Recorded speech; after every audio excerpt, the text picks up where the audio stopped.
اگر میں لڑکی ہوتا. تحریر شوکت تھانوی.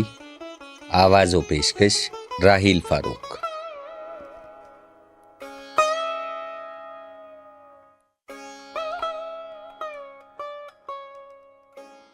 حضرت جگر مراد آبادی نے انگریزی میں ایک شعر بہت خوب کہا ہے. خدا گواہ جو ہم آپ کی جگہ ہوتے، محبتوں کے خزانے لٹا دیا کرتے.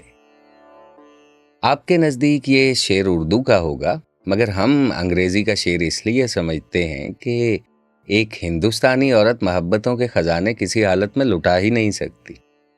یہ بات تو مغربی خواتین ہی خوب جانتی ہیں، اور یہ شعر انہی کے لیے کچھ خوب معلوم ہوتا ہے.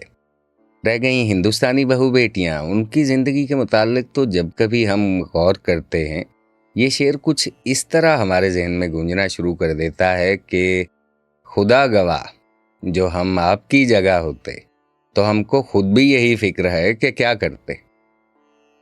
یعنی اگر خدا نخواستہ ہم اپنے والدین کے برخوردار سعادت آثار ہونے کے بجائے کہیں دختر نیک اختر واقع ہو گئے ہوتے تو عجب مہمل زندگی ہو گئی ہوتی ہماری بھی.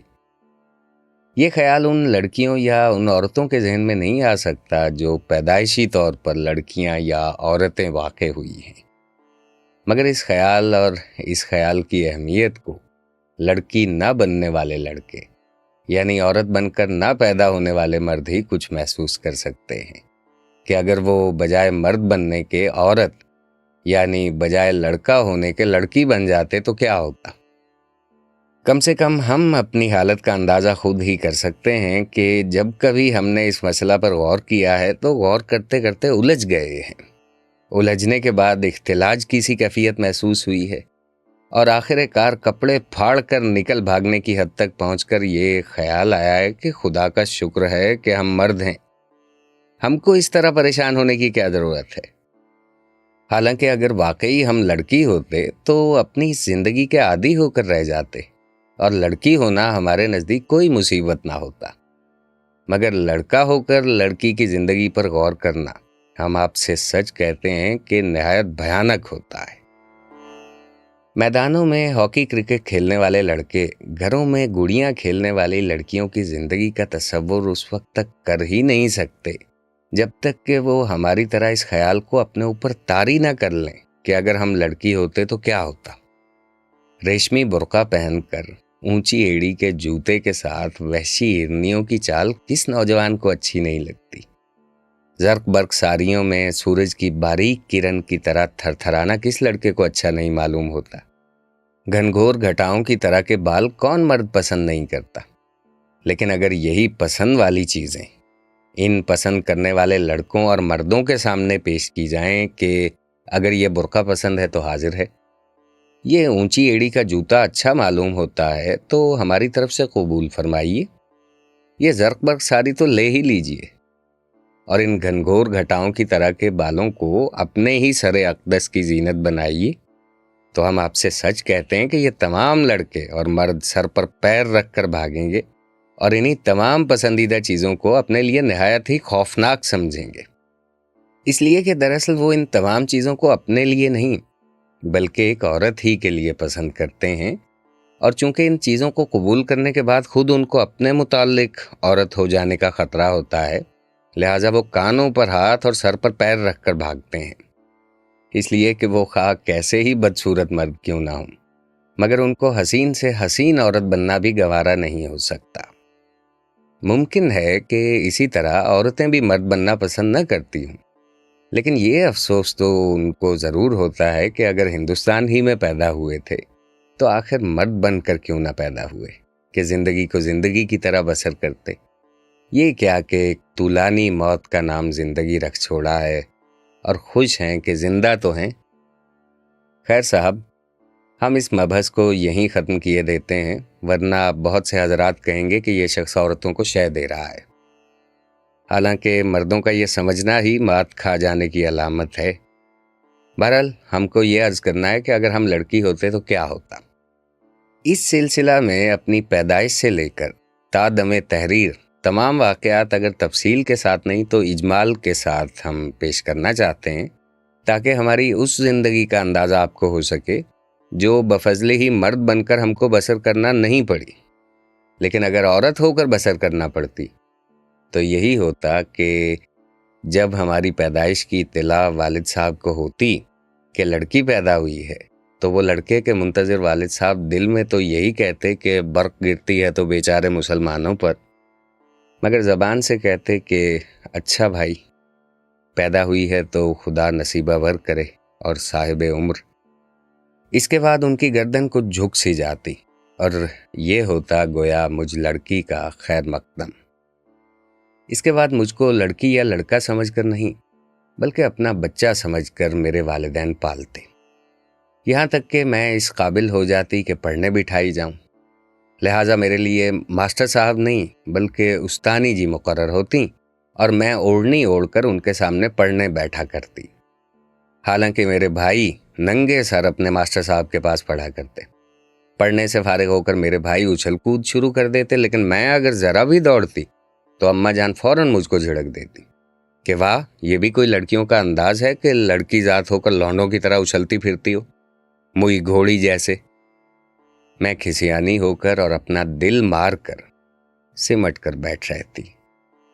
میرے بھائی شکار کو جاتے اور میں گڑیا کھیلتی، میرے بھائی فٹ بال کھیلتے اور میں ہنڈ کلیا پکاتی، میرے بھائیوں کو ورزش سکھائی جاتی اور مجھ کو سینہ پرونا، میرے بھائی گھوڑوں پر سوار ہوتے اور میں پٹرے پر بیٹھ کر روٹی پکانا سیکھتی، میرے بھائی اپنی بائیسکلوں پر فراٹے بھرتے ہوئے اسکول جایا کرتے اور میں اپنے اسکول کی بند لوری میں گھٹ گھٹ کر اسکول جایا کرتی، میرے بھائی ابا جان کے ساتھ ان کے دوستوں کے ہاں جایا کرتے اور اماں جان میری وجہ سے خود بھی کہیں نہ جاتی کہ جوان جہاں لڑکی کو گھر میں کیسے چھوڑیں اور سیانی لڑکی کو کسی کے یہاں لے کر کیسے جائیں۔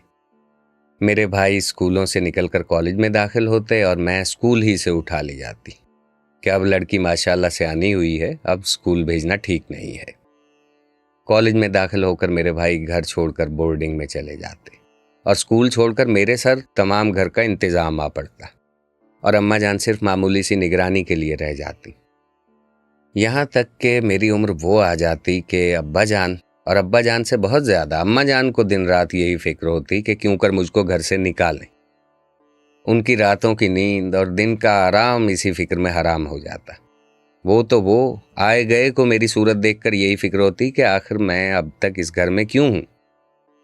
مہترانی ہے تو وہ اماں جان سے تقاضا کر رہی ہے کہ بیوی اب تو ہماری بٹن کا بیاہ ہو جانا چاہیے۔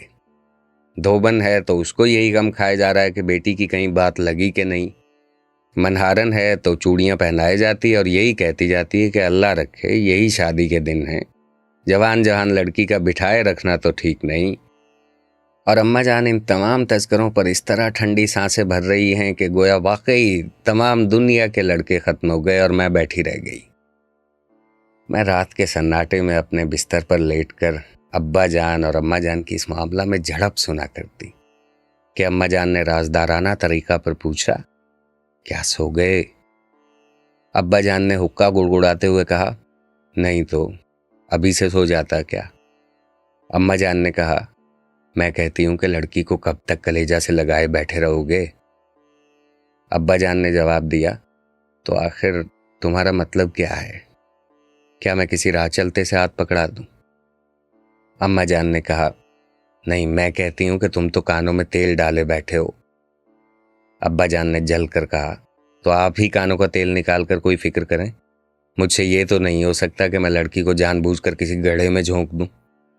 اماں جان نے کہا، آخر وہ تحصیلدار کے لڑکے کا کیا ہوا؟ ابا جان نے کہا، لا حول ولا قوت، اجی وہ سخت نالائق ہے، آوارہ گرد، سنا ہے کہ ناچنے گانے کا بھی شوق ہے۔ اماں جان نے کہا، اور وہ جو بھوپال سے نسبت آئی تھی؟